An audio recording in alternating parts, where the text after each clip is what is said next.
नमो अरिहंताणम नमो सिद्धाणम नमो आर्याणम नमो ओजायणम नमो लोए सव्वसावणम मंगलम भगवान वीरो मंगलम गौतमो गणि मंगलम कुंद कुंदार्यो जैन धर्मोस्तु मंगलम सर्वमंगल मांगल्यम सर्वकल्याणकारकम प्रधानम सर्वधर्माणम जैनम जयतु शासनम। नमो हूँ तीर्थ नायक ने नमो ओंकार नाद ने ओंकार संगरियो जैने नमो ते कुंद कुंद ने अहो उपकार जिन वरनो कुंदनो ध्वनि दिव्यनो जिन कुंद ध्वनि आप्या अहो ते गुरु कहान। हरिवंश पुराण का स्वाध्याय चल रहा है। भगवान का उपदेश, नेमिनाथ भगवान केवल ज्ञान प्राप्त कर उनका उपदेश हो रहा है। वरदत्त गणधर विराजमान है और बाकी भी लोग कृष्ण बलराम वहाँ भी विराजमान, नारायण बलराम आदि यादव भी सुनने के लिए आए हैं। गिरनार में उपदेश हो रहा है। उस धर्मोपदेश में श्रावक के 12 व्रत का कथन आया, फिर संलेखना का कथन आया और संलेखना के बाद में अब आगे क्या उपदेश आ रहा है देखो। और दे कहिए देवे योग्य निर्दोष पवित्र वस्तु। हाँ, क्या कह रहे हैं। जो संलेखना पर्यंत के अतिचार कहे, पर अब उसमें मुनिराज को आहार दान देने की विधि बताई, नवदा भक्ति बताई। देखो क्या कह रहे हैं, ये बात चूक गए अपन।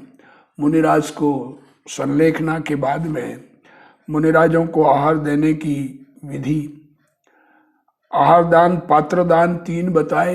मुनिराज, व्रती श्रावक और अविरत सम्यक दृष्टि। उत्तम मुनिराज, मध्यम व्रती श्रावक और जघन्य सम्यक दृष्टि श्रावक, उनको दान देने की प्रवृत्ति श्रावक को होती है। अब मुनियों को आहार देने के लिए नवदा भक्ति बताई। नवदा भक्ति देखो उनको महाराज अत्र तिष्ठ तिष्ठ आहार जल शुद्ध है, मन वचन काया से शुद्धि आदि की बात करे और फिर ऊंचे आसन पर खड़ा करे, पग धोवे, प्रणाम करे, अर्चा करे, मन शुद्धि, वचन शुद्धि, काय शुद्धि, आहार शुद्धि, ये नवदा भक्ति मुनिराज के दान समय श्रावक करे। सो उत्तम फल का कारण है। नवदा भक्ति ही मुनि दान की विधि है। और क्या देना? निर्दोष पवित्र वस्तु देना।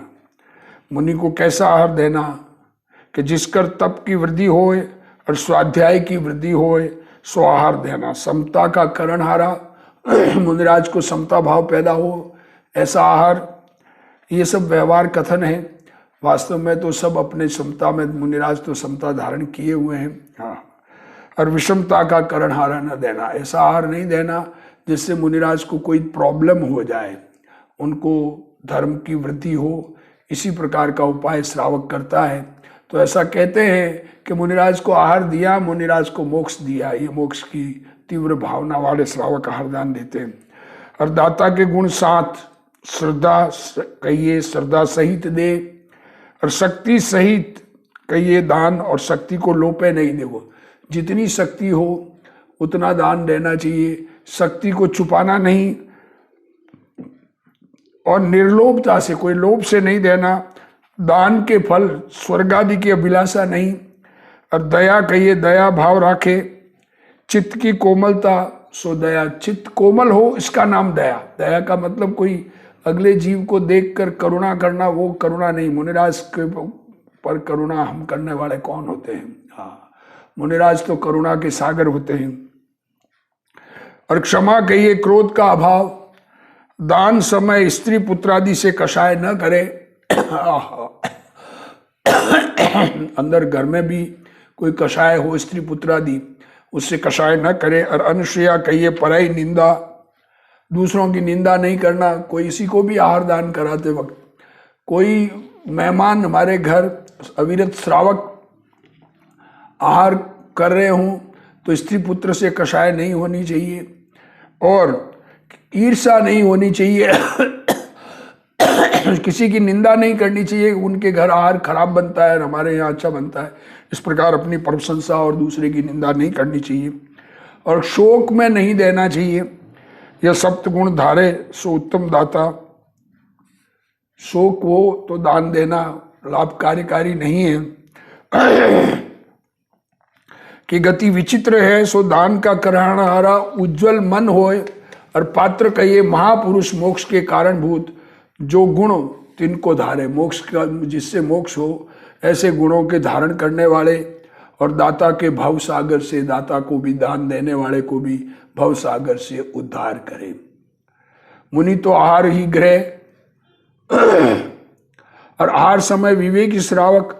मुनि को रोग जान, देखो मुनि तो आहार के लिए आए हैं, श्रावक को पता पड़ जाए कि इनको ये बीमारी है, ये ठीक हो तो मुनिराज के स्वास्थ्य लाभ होने से हमें धर्म की प्राप्ति विशेष होगी। मुनिराज का शरीर छूट जाए तो धर्म छूट जाए, क्योंकि छठे सातवें गुणस्थान में झूलने वाले मुनिराज स्वर्ग जाते हैं तो चौथा गुणस्थान हो जाता है। श्रावक मुनि को रोग जान ले तो निर्दूषण औषधि भी दे, देखो बिना दूषण वाली औषधि, और पुस्तकादि उपकरण दे, और वन विषय मुनियों के निवास योग्य स्थान करावे, और किसी वस्तु का मुनियों के प्रयोजन नहीं, देखो और कोई मुनियों के कोई चाहिए नहीं, और आर्याओं को आहार औषध शास्त्रादि और वस्त्रादि भी दे। देखो माता जी हो तो आहार दे, औषध दे, शास्त्र दे, कपड़ा भी दे, और निरारंभी श्रावकों को भी यही वस्तु दे, जो आरंभ रहित आरंभ त्याग प्रतिमाधारी उनको भी यही वस्तु दे, और गृहवासी श्रावक और श्राविकाओं को तथा अव्रत सम्यक दृष्टियों को आहार औषध वस्त्राभूषण आदि सभी उत्तम वस्तु दे, और दुखित भूखित जीवों को भी आहार आदि वस्त्रादि सभी देवे। एक अभक्ष वस्तु का और बद्ध बंधन के उपाय, देखो क्या दान नहीं देना चाहिए ये भी कह रहे हैं। अभक्ष का दान नहीं दिया जाता, किसी को आलू की पूड़ी दान दे रहे हैं तो ये आलू दान देने की भी चीज नहीं है। आलू प्याज वगैरह आदि अब ठीक है हमारे पास पड़े खिला दिए, वो हमारे उपयोग के ऐसे घर में उपयोग वैसे आना भी नहीं चाहिए। शस्त्रादि रस्सादि चाबुक आदि, देखो क्या कह रहे हैं, किसी को शस्त्र दान नहीं दिया जाता, रस्सा नहीं दिया जाता, रस्सी जिससे चाबुक नहीं देते, कभी न देवे। अभय दान सब जीवों को देवे, सब जीवों को अभय दान भय रहित हो ऐसा दान देना चाहिए। दान शील तप व्रतादि का पुण्य का आश्रव होए है, देखो क्या कहा, दान शील तप व्रतादि से पुण्य का आश्रव होता है, धर्म नहीं होता है। ये बात समझने लायक है। जो जीवों का सुख का कारण है, जिससे अनुकूलता मिले ऐसा सुख, ये सुख का कारण कहा, ये व्यवहार से कहते हैं जीव अनुकूलता में सुख मानते हैं इसलिए अनुकूलता मिले, और हिंसादि पापों का अशुभ का आश्रव है सो जीवों को दुख का कारण है, और हिंसादि पापों का नरक का कारण भी हुए है। तो नरक का कारण अशुभ भाव से नरक और शुभ भाव से स्वर्ग, पुण्य से स्वर्ग पाप से नरक, धर्म दोनों में भी नहीं है। यह आश्रव तत्व का व्याख्यान किया। ये कर्म के आने के रास्ते कहे हैं, कर्म जाने के रास्ते नहीं। आश्रव तत्व का कथन हो रहा है, ऐसा आश्रव का कथन किया। अब बंध का कथन करें। कर्म का बंधन क्या, मिथ्या दर्शन और हिंसादि अविरति, खोटी मान्यता सबसे पहला बंध का मार्ग, खोटी मान्यता, आत्मा संबंधी सच्ची मान्यता नहीं, शरीर आदि को अपना मानना, राग आदि को अपना मानना, सात तत्व में भूल, देव शास्त्र गुरु में भूल, ये सबसे बड़ा बंध का कारण। फिर अविरति, फिर हिंसा, अविरति और प्रमाद और कषाय, और मन वचन काय के योग बंध के कारण है। सो मिथ्या दर्शन के भेद दो, मिथ्या दर्शन दो प्रकार का, एक निसर्ग कहिए स्वतः, खुद ही अनादि का मिथ्या दृष्टि है सब जीव स्वभाव, और एक अन्योपदेश, दूसरे के उपदेश से। और देखो अनादि का मिथ्या दृष्टि शरीर में आत्मबुद्धि है, और फिर खोटे कुगुरुओं का उपदेश मिल जाए तो उसमें करेला और नीम चढ़ा हो जाता है। पराये उपदेश से जो मिथ्या कर्म के उदय, जीव के तत्व की श्रद्धा न होए, विपरीत श्रद्धा होए, सो निसर्ग मिथ्या दर्शन कहिए। और अज्ञानी जीवों के उपदेश से चार प्रकार मतभेद धारे। देखो अज्ञानी जी उपदेश दे, अन्योपदेश नामा मिथ्यात्व कहिए। मतभेद चार, कई एक क्रियावादी, देखो क्या मतभेद है, कई तो कुछ करेंगे तो मोक्ष होगा, करेंगे तो मोक्ष होगा, करेंगे। कई एक अक्रियावादी, कुछ नहीं करेंगे तो मोक्ष होगा, कुछ नहीं करेंगे तो मोक्ष। कई एक विनयवादी, हमको तो सब बराबर है, हमें तो सब समान दिखते हैं, हिंदू हो, मुस्लिम हो, ईसाई हो, पारसी हो, जैन हो, जैन धर्म में कोई मत मान्यता वालों, सब एक ही मार्ग बता रहे हैं, ये विनयवादी। और कई एक अज्ञानवादी, ना समझ, कुछ समझना ही नहीं है, ये चार वादी कहिए। और मिथ्या दर्शन पांच प्रकार के हैं। नित्य ही माने, क्या करें, वस्तु सर्वथा नित्य है, अनित्य नहीं है, ऐसा माने तो ये बात, अगर एक आदमी की मान्यता बदलेगी कैसे? अगर बदलाव जगत में है ही नहीं तो किसी को खोटी मान्यता है वो बदलकर सच्ची मान्यता होगी कैसे? इसलिए अनित्यता, नित्यता के साथ अनित्य मानने वाला सच्चा, नित्यता अकेली मानने वाला खोटा। और अनित्य ही माने तो अनित्य से तो कौन बदलने वाला है उसका स्वरूप नहीं ख्याल में आएगा। और नित्य अनित्य न माने सो एकांत मिथ्याति कहिए। एक विपरीत उल्टा माने, अधर्म विषय धर्म माने। देखो क्या कह रहे हैं, अधर्म विषय धर्म माने, हिंसा में धर्म माने, किसी प्रकार से भी कोई भी हिंसा हो रही हो और उससे धर्म हो रहा है ऐसा माने, ये विपरीत मिथ्यात्व है तो पाप, है तो पुण्य, और उसको धर्म माने। तो ये विपरीत मिथ्यात्वी अधर्म विषय धर्म माने। और विनय मिथ्यात्वी, कुगुरु कुदेव सबों का विनय करे, सब समान, हमको सबको नमस्कार करना है।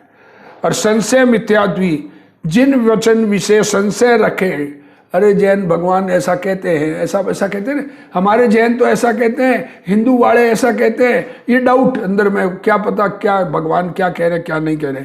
और अज्ञान विपरीत भी मानना मिथ्यात्वी। अज्ञान मीन्स जानपना नहीं रखना, वस्तु की समझ करने में उपयोग नहीं लगाना, पशु समान कुछ ही न समझे। ये पांच प्रकार मिथ्या दर्शन तजे सो सम्यक दर्शन कहे। क्या करें, एकांत, विनय, संशय, अज्ञान और विपरीत, ये पांच प्रकार के मिथ्यात्व है। और पांच स्थावर चट्टात्रस, इनका घात, छटकाय जीवन हननते, मुनिराज छकाय के जीवों की हिंसा नहीं करते। तो ये पांच स्थावर और एक त्रस, ये छह काय के जीव, पांच इंद्रिय, छठा मन, इनकी चंचलता, ये 12 अवृत कहिए। ये प्रमाद के अनेक भेद है, बहुत भेद, इसमें भेद करें। प्रमाद नाम असावधानी का है, असावधानी, सावधानी पूर्वक, खुद विवेक पूर्वक कार्य नहीं करना। और कषाय के भेद 25, कषाय 25 प्रकार की, अनंतानुबंधी, प्रत्याख्यान, क्रोध, मान, माया, लोभ, ये 16, हास्य, रति, शोक, भय, जुगुप्सा और 3 वेद का परिणाम, ये 25 कषाय, 16 कषाय और 9 ईषत कषाय। और योग के भेद 15 मन वचन और काय के, ये कुल योग 15। 3 में मनोयोग के भेद 4, वचन योग के भेद 4 और काय योग के भेद 7। इनको विशेष जगह मिला। मिथ्या दृष्टि के तो ये 5 बंध के कारण ही है, क्या करें, मिथ्या दृष्टि को ये 5 चीजें बंध के कारण ही है। मिथ्यात्व, अविरति, प्रमाद, कषाय और योग, ये बंध के कारण है। और सम्यक दृष्टि अवृत्ति के एक मिथ्यात्व नहीं और 4 है। जब तक मिथ्या दृष्टि है, कितने ही उपवास करे, कितने ही व्रत करे, कितने ही तप करे, उसके बंधन 5 बंध के कारण मौजूद है। मिथ्यात्व सहित के एक भी व्रत आदि नहीं होते। कषाय की उपशांतता दिखे पर वास्तव अंतरंग में कषाय की उपशांतता नहीं होती है। प्रमाद रहित कार्य करता हुआ दिखता है पर प्रमाद रहित नहीं है, क्योंकि मिथ्यात्व सबसे बड़ा प्रमाद है। इसलिए मिथ्यात्व जाने के बाद 4, जब तक मिथ्यात्व नहीं जाए तब तक 5। श्रावक के 5 गुण में 5वें गुण ठाणे 4 ही है, परंतु 12 अव्रत के एक त्रस घात नहीं। क्या कहा, 12 प्रकार के अव्रत है तो उनमें एक त्रस घात नहीं, 11 है। और 6ठे प्रमत गुण ठाणे मुनि के, ये मिथ्यात्व और अव्रत नहीं और प्रमाद, कषाय, योग 3 है। देखो मुनिराज के 6ठे गुण स्थान में प्रमाद है, कषाय भी है, संज्वलन कषाय है और योग है। और 7वें अप्रमत गुणस्थान में से लेकर 10वें सूक्ष्म शांत पराय तक कषाय और योग है। प्रमाद नहीं है, क्योंकि स्वरूप में एक स्वरूप सन्मुख परिणति हो गई 7वें गुणस्थान से ऊपर, तो ये स्वरूप सन्मुख परिणति होने से कषाय है, वो मिटती हुई चली जा रही है। योग है, योग 13वें गुणस्थान तक होता है। और 11वां उपशांत कषाय और 12वां क्षीण कषाय और 13वां संयोग केवली, इन 3 गुण ठाणे विषय योग ही बंध का कारण है और नहीं। और 14वां अयोग था बंध का अभाव है। 14वें गुणस्थान में बंध का अभाव हो जाता है। कषाय कर कलंकी जो आत्मा, सो कर्म वर्गणा योग पुद्गल को समय समय ग्रह है। कषाय के कलंक से सहित जिन जीवों में कषाय की परिणति है, मिथ्यात्व कषाय की परिणति है, उनके कर्म वर्गणा योग से पुद्गल समय समय ग्रहण होता है, उसको बंध कहते हैं। सो बंध अनेक प्रकार के हैं, उसके 4 भेद कहे हैं, प्रकृति बंध, स्थिति बंध, अनुभाग बंध और प्रदेश बंध। क्या कहा, प्रकृति मीन्स क्वालिटी, स्थिति मीन्स कितने टाइम तक का फल देने की शक्ति, कितनी ताकत से फल देगा, कितनी देर तक फल देगा और कितने टाइम तक देगा, ये मतलब स्थिति, कितनी टाइम तक देगा और कब देगा, ये स्थिति। और अनुभाग मीन्स फल देने की शक्ति कितनी, और प्रदेश मीन्स आत्मा के प्रदेशों से उस बंध कर्मों के प्रदेश कितने आकर के जुड़ गए, कर्मों के परमाणु कितने आत्मा के साथ जुड़ गए, उसको प्रदेश बंध कहते हैं। मतलब क्वालिटी, टाइम, क्वांटिटी और पावर।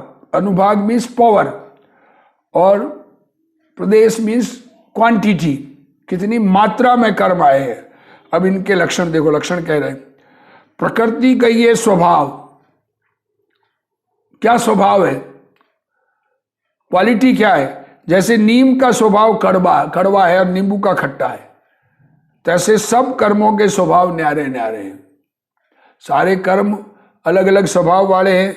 ज्ञानावर्णी कर्म का स्वभाव अज्ञान रूप है और दर्शनावर्णी का स्वभाव देखने योग्य पदार्थ को न देखने दे, और साता असाता वेदनीय का स्वभाव सुख दुख का भोगना, और दर्शन मोह का स्वभाव तत्व की अश्रद्धा, और चारित्र मोह का स्वभाव महा असंयम, ये मोहनी है।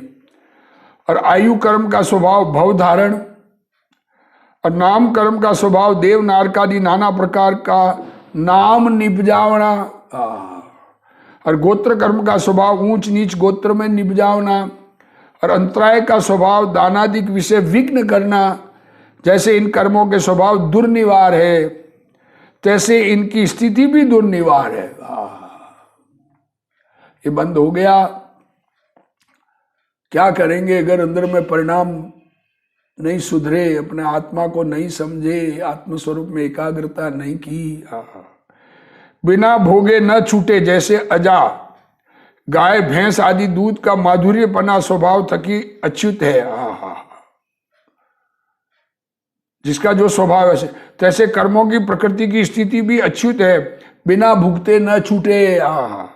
ज्ञानावर्णी, दर्शनावर्णी, वेदनी, अंतराय, इन 4 कर्मों की उत्कृष्ट प्रत्येक स्थिति प्रत्येक 30 कोड़ा कोड़ी सागर की। देखो क्या कहा, ज्ञानावर्णी, दर्शनावर्णी, वेदनीय और अंतराय, इन 4 कर्मों की उत्कृष्ट स्थिति 30 कोड़ा कोड़ी, और गोत्र की उत्कृष्ट स्थिति 20 कोड़ा कोड़ी की, और आयु कर्म की उत्कृष्ट स्थिति 33 सागर की, और दर्शन मोह की उत्कृष्ट स्थिति 70 कोड़ा कोड़ी सागर, और चारित्र मोह की स्थिति 40 कोड़ा कोड़ी सागर। इतनी उत्कृष्ट स्थिति का बंध पड़ता है, इतने काल तक कर्म रहे, उदय में आते रहें। अब उदय में आते हैं, समाप्त होते हैं, फिर नए उदय में आते जाते हैं, नए बंध, क्योंकि नया बंध करता रहता है रेगुलर। यह उत्कृष्ट स्थिति कही। और जगन्य स्थिति वेदनीय की 12 मुहूर्त कम से कम बनेगा तो, और नाम गोत्र की जगन्य स्थिति 8 मुहूर्त, और अन्य सब कर्मों की जगन्य स्थिति 1 मुहूर्त की। यह जगन्य स्थिति की रूप कही। और जगन्य स्थिति से एक समय अधिक लेकर उत्कृष्ट स्थिति से एक समय न्यून पर्यंत मध्य स्थिति जानना। ये तो सीधा हिसाब है कि जगन्य कम से कम कही, उससे एक समय अधिक होते ही वो मध्यम हो गई, और टॉप जितनी उत्कृष्ट कही उससे एक समय कम होते ही मध्यम कही, तो वहां तक की सब मध्यम स्थिति कही जाती है। यह स्थिति बंध का स्वरूप कहा। और जैसे अजा के दुग्ध में मिष्टता और सच्चिकीर्णता मंद है, इसलिए अधिक मिष्टता और सच्चिकीर्णता गाय के दुग्ध विषय है। देखो, बकरी के दुग्ध में चिकनाई और मीठापन कम, गाय के दूध में उसके अधिक, ये मध्य भेदों को धरे है। और गाय के दूध से विशेष भैंस के दुग्ध विषय, सो भैंस का दूध मिष्टता और सच्चिकीर्णता की तीव्रता को धरे है। यह दूध विशेष रस का विशेष कहा।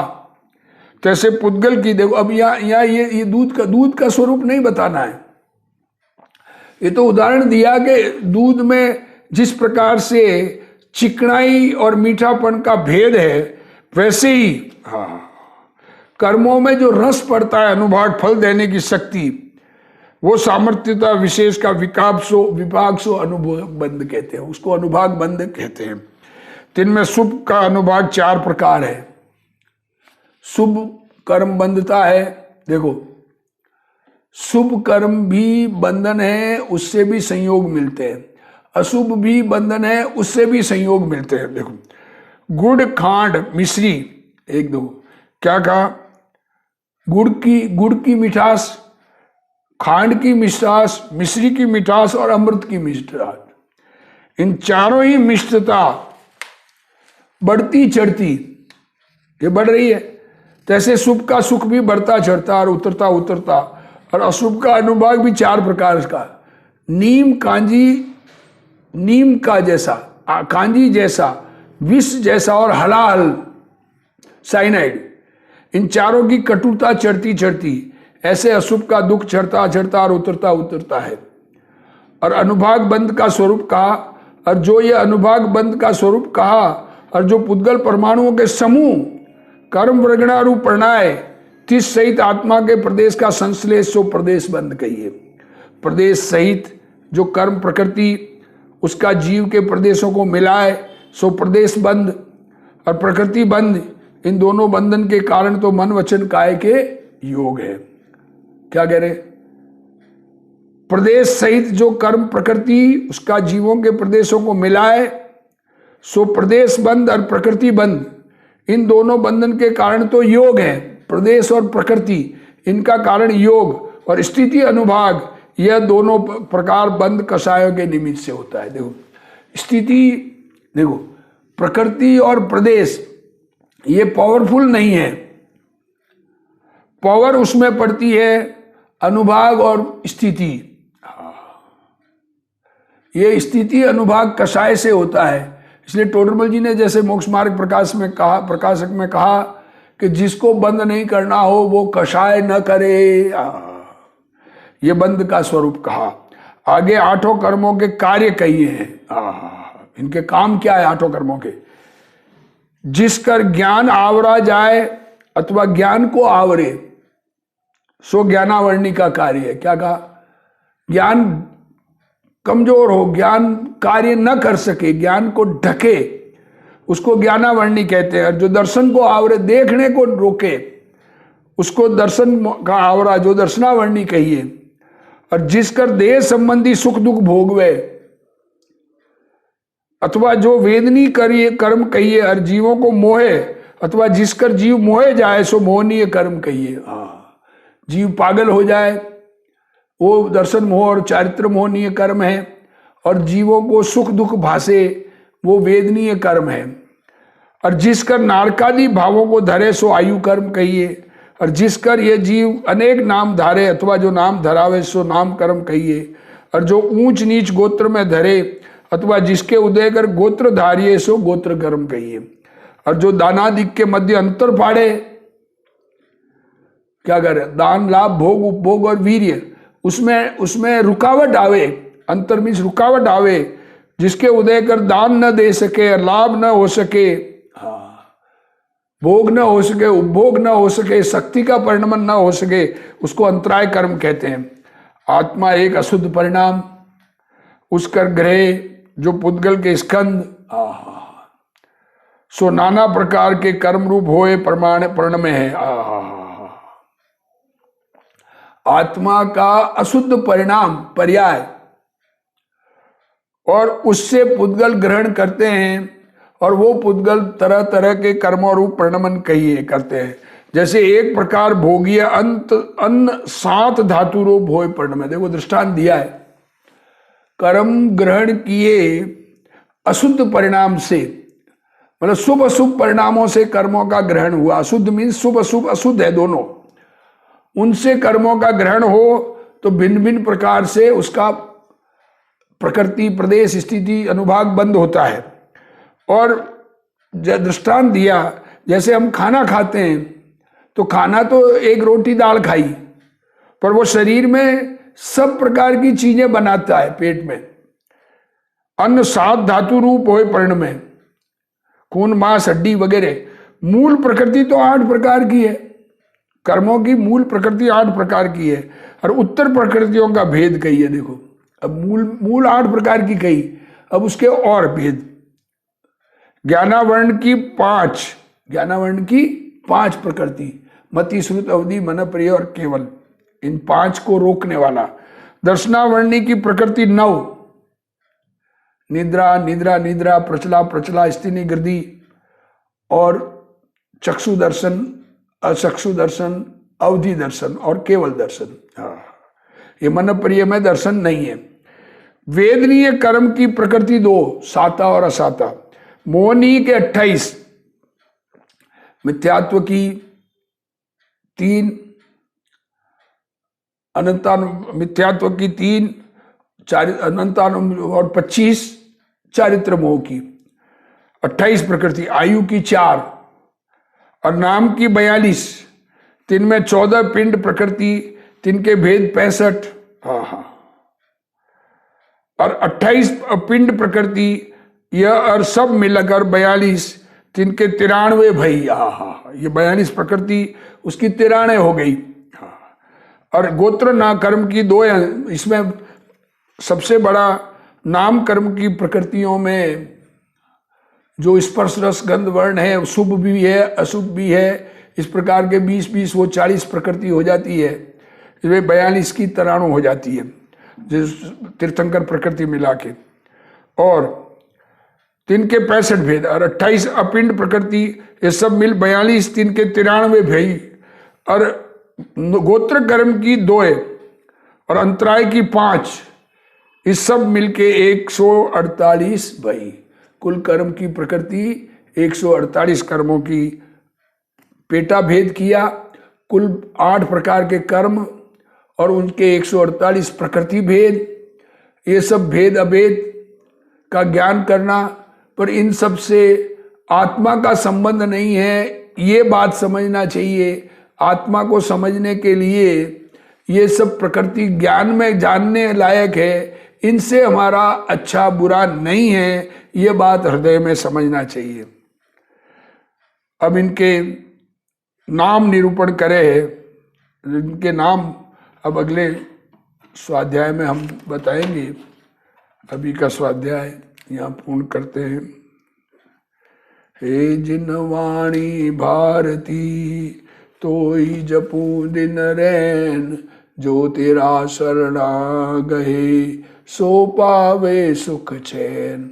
जावाणी के ज्ञान ते सूझे लोकालोक, सोवाणी मस्तक नमो सदा देत हूँ ढोक। जिनवाणी मात की जय।